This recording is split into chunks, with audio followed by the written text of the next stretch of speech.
Қайырлы күн. Роза гүлінің песочный печеньясын ұсынамын. Начинкасымен өте дәмді хрустящий печенье болып шығады. Мен кішкентай қылып істедім. Егер заказ неге істейтін болсаңыздар, бір печеньясын тестасын 33-35 грамм нетесіздер. Май суық болу керек, сары май. Мені осындай қылып електен өткізіп аламыз. Разрыхлитель қосамыз үстіне 1 чайная ложка. Осылайынан песочный тесто дайындап аламыз. Сахарный пудра. Осылайынан жақсылап араластырып аламыз.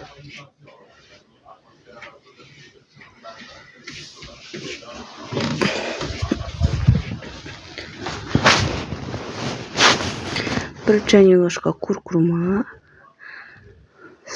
жұмыртқан сарыуызы, сахарный пудра, осындай құрғақ ванилин құрғақтарды араластырып аламыз. Содан кейін барып сары майдан басып қосамыз біртіндеп. Осылайынан араластырып аламыз. Жақсылап.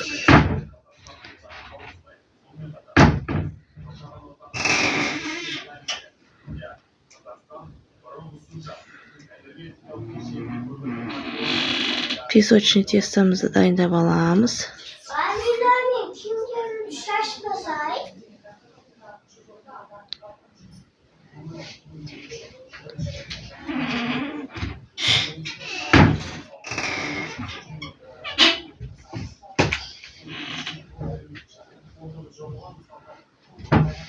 Осылайынан жақсылап тұрып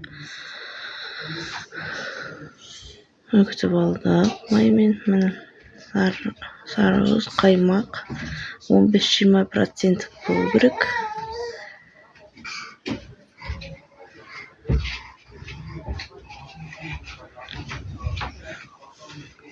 Осылайынан енді тестаны илеп аламыз. Міне илеп болдық. Екіге бөліп жайып. Осылайынан ыңғайлы болды. Негізі өлшеп алып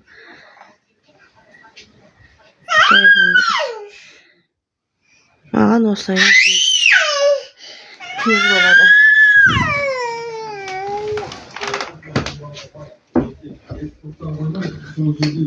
Осылайынан жайып аламыз. 10 себуіміз керекпіз.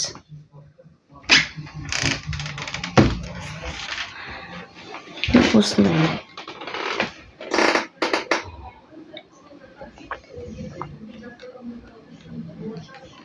Мені оқтармен жайдық, жаңа еще шығады. Бір шетін осылайынан кесеміз, ортасынан басап шетіне қарай. Сгущенканы қосамыз, осылайынан ортасына салып.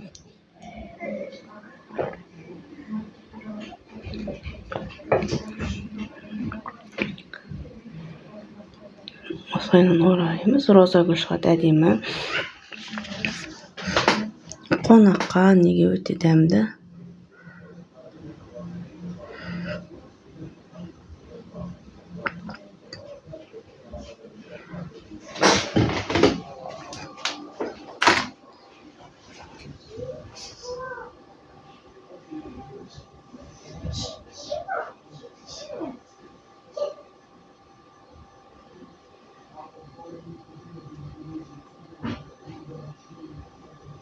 Осындай әдемі болып шығады.